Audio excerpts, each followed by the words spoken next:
ঘর আছে কিন্তু চাল ফুটো। মেমারিতে অসহায় 60টি পরিবারের মধ্যে 15টি পরিবারকে ত্রিপল প্রদান। মেমারি বিধানসভার অন্তর্গত মেমারি পৌরসভা 2 নম্বর ওয়ার্ডে 60টি পরিবারের ঘর রয়েছে, কিন্তু সেই ঘরের চাল ফুটো। কোথাও আবার ভেঙে পড়েছে বাড়ির দেওয়াল। কারো বাড়ির অবস্থা এতটাই শোচনীয় যে নিজের ঘর ছেড়ে অন্যের বাড়িতে আশ্রয় নিয়ে থাকতে হচ্ছে।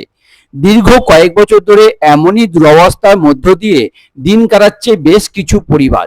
অভিযোগ, দীর্ঘদিন ধরে এমন পরিস্থিতির মধ্যে বসবাস করলেও আগে তৃণমূল কংগ্রেসের সরকারের পক্ষ থেকে তাদের খোঁজ নেওয়ার মতো কেউ ছিল না। তবে রাজ্যে সরকার পরিবর্তনের পর এলাকার মানুষের সমস্যার কথা জানতে বিজেপির কয়েকজন কার্যকর্তা ওই এলাকায় পরিদর্শনে যান, কথা বলেন স্থানীয় বাসিন্দাদের সঙ্গে এবং তাদের দুরবস্থার কথা জানতে পারেন। এরপর বিষয়টি মেমারি বিধানসভার বিধায়ক মানব গুহর নজরে আনা হয়।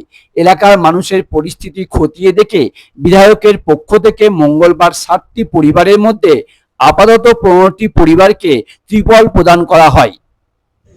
আচ্ছা, আজকে তাবু দিল নাকি? হ্যাঁ, কারা তাবু দিল? ওই বিজেপি। বিজেপির পক্ষ থেকে? হ্যাঁ, তাবু পেয়ে কেমন লাগছে? খুব ভালো লাগছে, খুব উপকার হলো আমাদের। কি বলবে যারা তাবু দিয়ে গেল? কি বলবো ওরা তাবু দিয়ে গেছে, আমাদের উপকার হয়েছে। এতদিন আমরা কষ্টে ছিলাম, এখন একটু তাও ভালো থাকবো। আচ্ছা, আপনার নাম? আমার নাম রেখা মণ্ডল। আচ্ছা, আপনিও তাবু পেয়েছেন? হ্যাঁ, পেয়েছি। তা কি আপনার ঘর ভেঙে গেছিল নাকি? হ্যাঁ, আমার বাড়িটা ভেঙে গেছে, ওই একটা তাবু পেয়েছি আজকে। আচ্ছা, কবে ভেঙে গেছিল? ভেঙে গেছে বোধহয় 2 মাস হচ্ছে। তা কিরকম অসুবিধা হচ্ছিল তাও? ওই তো রান্না করে খেতে পাচ্ছিলাম না, ওই বাইরে এই তো এখনো ঘর সারেনি, একটা তামু দিয়েছে, ওইটা খাটাবো, কাল থেকে রান্না খাওয়া করবো। যারা দিয়ে গেছে তাদের কি বলবেন? বলবো দিয়ে গেছে, ছেলেগুলো দিয়ে গেছে, ছেলেরা ভালো খুব রান্না খাওয়ার কষ্ট। আমাদের ঘর নেই হচ্ছে না। এই দেখো বাবা, আমার তো দেয়াল ফিয়াল সব দেখতেই পাচ্ছ। আমরা তো নতুন করে বানিয়ে কিছু বলবো না, আমাদের কি ঘর হবে না? হ্যাঁ গো, সেই আমাদের ঘর হবে না।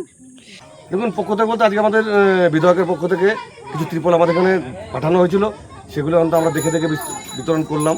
মোটামুটি যা ত্রিপল পাঠিয়েছেন আমরা চেষ্টা করছি কভার করার জন্য, কিন্তু এখনও এর পরের লাটে কিছু ত্রিপল আসলে পরে সুবিধা হবে।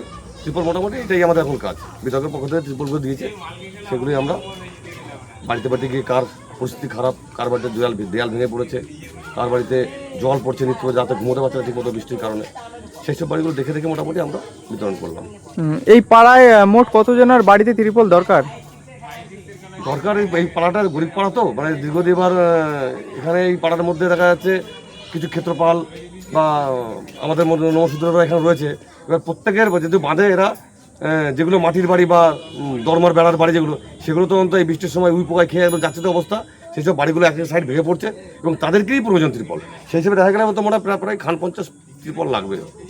আজকে কতজনকে দিলেন? আজকে মোটামুটি আমরা খান 15 জনকে দিলাম। আগামীতে আমরা আবারও চেষ্টা করছি। আবার তাও কবে আসবে ত্রিপল? এবার সেটা আমরা বিধায়কের কাছে আমাদের আবেদন আছেন, উনিও বলেছেন খুব তাড়াতাড়ি ওটা আসবেন, খুব তাড়াতাড়ি ওটা আমরা মানুষকে তো ত্রিপল দিলেন, তা কিরকম সাড়া পাচ্ছেন আর বা মানুষের কাছে কি অভিযোগ উঠে আসছে? দেখুন, সারা তো পাচ্ছি, মানুষের একটা চাহিদা রয়েছে, ত্রিপলের চাহিদা, এই যেহেতু বর্ষাকাল, আর সারা মানুষ বলছে আমাদেরকে যে আমাদের ত্রিপল প্রয়োজন। আজকে ত্রিপল যেহেতু সরকার বদলেছে, এবার আগের তৃণমূল সরকার যখন ছিল তখন তো এরকমভাবে কোনো ত্রিপল পাঠা হয়নি। এবার বাড়িতে এসেছে তখন ওরা এখান থেকে ডেকে নিয়ে যেত, এখান থেকে ডেকে নিয়ে পৌরসভা থেকে একটা ত্রিপল দিয়ে দিত। আমরা বিজেপি সরকার আসার পরে মানব এখানকার বিধায়ক হওয়ার পরে আমরা যে গ্রামে গ্রামে গিয়ে বা পাড়াতে পাড়াতে গিয়ে যেভাবে ত্রিপল শুধু 2 নম্বর ওয়ার্ড না, প্রত্যেকটা মেমারি টাউনের প্রত্যেকটা ওয়ার্ডে কিন্তু এইভাবে বিতরণ করা হচ্ছে। সেক্ষেত্রে 2 নম্বর ওয়ার্ডও বাকি যায়নি, দেওয়া হচ্ছে ত্রিপল। আগামী দিনে আরও ত্রিপল আসলে পরে যেগুলো বাকি আছে আমরা চেষ্টা করবো সেগুলো মোটামুটি কম্পেয়ার করে দেওয়া। অভিযোগ আসছে মানুষের যে অভিযোগটা রয়েছে, দীর্ঘ 15 বছর অভিযোগ এই 2 নম্বর ওয়ার্ডটায় দীর্ঘ 15 বছর থেকে বঞ্চিত। কারণ এই বাঁধের লোকগুলো দীর্ঘ 15 বছর ধরে এরা রাস্তার সমস্যা থেকে বঞ্চিত, এরা প্রত্যেকটা সরকারি সুবিধা থেকে বঞ্চিত। মানে এখানে যেহেতু বিজেপি সবসময় এই বুথটায় লিড দেয়, যার কারণে তৃণমূল কোনোদিনই বিজেপি এই বুথের দিকে তাকায়নি, যার কারণে এই বুথের মানুষ একটু কষ্টেও আছে। আজকে আমরা সাধারণ মানুষ যাচ্ছি, তারা আমাদের দেখে খুশি আনন্দ পাচ্ছে, তারা আমাদের কাছে অভিযোগ জানাচ্ছে, আমরা যতটা পারছি চেষ্টা করছি তাদের অভিযোগ মেটাবার জন্য। কারা কারা উপস্থিত ছিলেন আজকে?